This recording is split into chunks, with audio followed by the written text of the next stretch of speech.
File load करेंगे।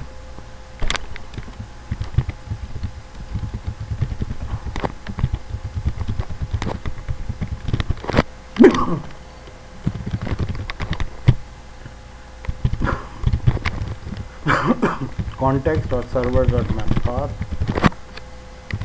Request. अच्छा, यहाँ पे देखें रिक्वेस्ट वगैरह डायरेक्ट एक्सेस नहीं हो रहा है, थोड़ा सा ध्यान से निकल जाता है। कॉन्टेक्स्ट यूज़ करके करना है। Context dot request dot application path and IP list dot XML। सही है जी। यहाँ पे हमने फाइल लोड कर लिया।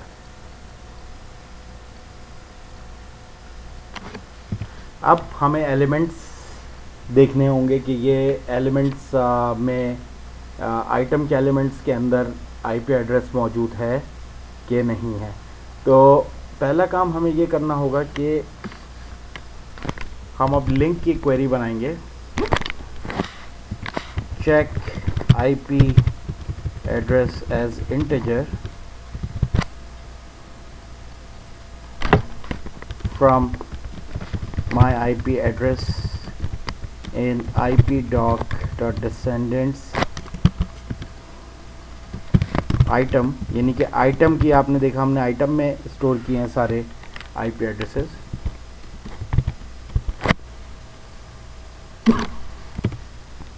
where my IP address dot value is equal to. अच्छा, अब यहाँ पे हमें कंपैरिजन हम दे रहे हैं कि हमें बेसिकली क्या वेयर का क्लॉज कंडीशन जो हम बताएंगे उसमें ये होगा कि जो IP एड्रेस जो आइटम के अंदर जो वैल्यू है वो इक्वल होनी चाहिए हमारे IP एड्रेस के, जो भी यूज़र एक्सेस कर रहा है उसका IP एड्रेस। उसका IP एड्रेस हम एक्सेस कर सकते हैं context dot request dot user host address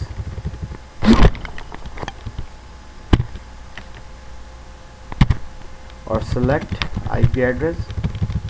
okay जी। अब हमें एक एक्सटेंशन मेथड होता है काउंट का, हमें वो भी लगाना होगा। मैं लगा के आपको बताता हूँ कि फिर क्वेरी फाइनल हमारी करती क्या है।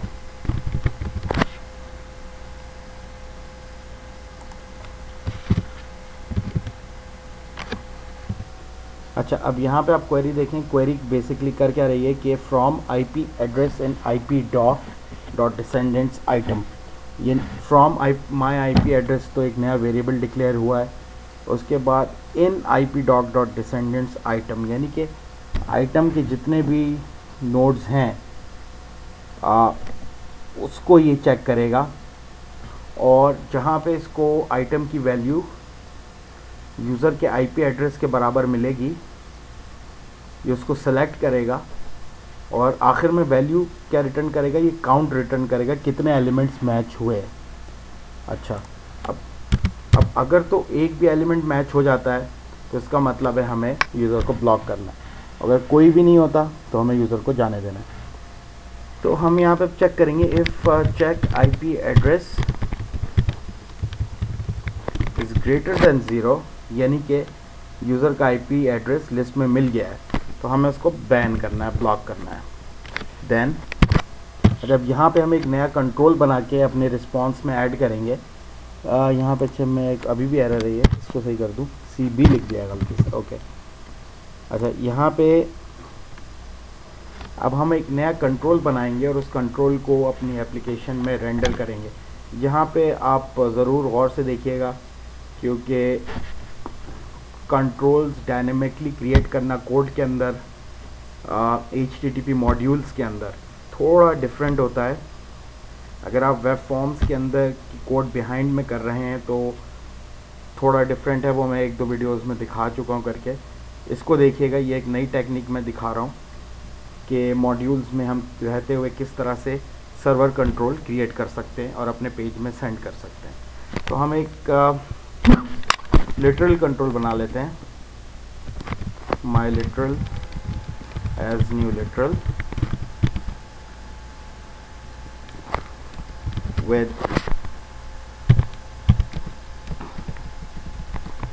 dot text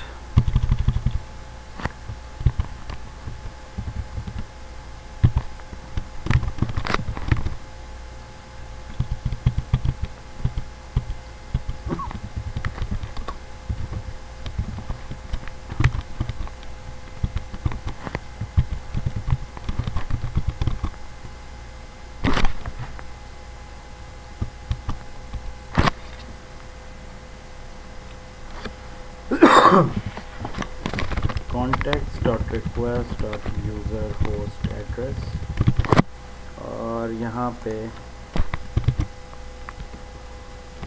this IP address is banned। तो ये यहाँ पे एक नया यूज़र कंट्रोल बन गया।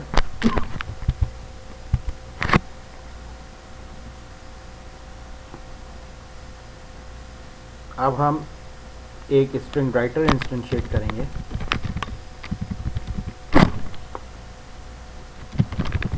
एज न्यू system.io, ये मैंने नेम स्पेस इंपोर्ट नहीं की इसलिए मुझे करना पड़ता है। और अब हम एक HTML टेक्स्ट राइटर का इंस्टेंस बनाएंगे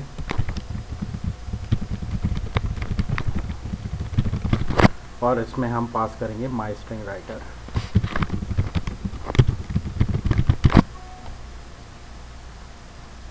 अब हम लिटरल को लिटरल या किसी भी कंट्रोल में एक मेथड होता है रेंडर कंट्रोल का।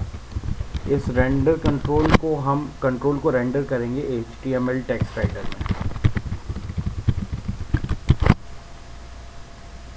उसके बाद रिस्पॉन्स कॉन्टेक्स्ट, जो भी रिस्पॉन्स है क्लियर करेंगे आउटपुट में, और context.response.write mystringwriter.toString। सही जी। और context.response।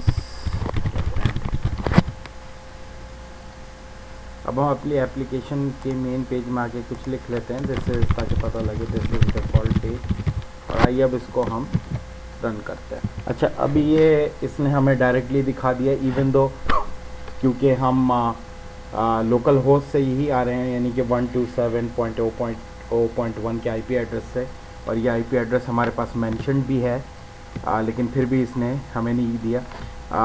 HTTP मॉड्यूल या HTTP हैंडलर आप जब भी बनाते हैं तो आपको इसकी एंट्री web.config में भी देनी पड़ेगी। तो web.config खोलें और इसमें system.web का जो एलिमेंट है इसका एक चाइल्ड होता है HTTP मॉड्यूल्स का।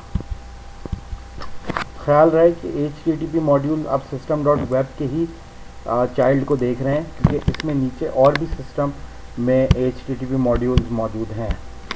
देखिए यहाँ पे system.web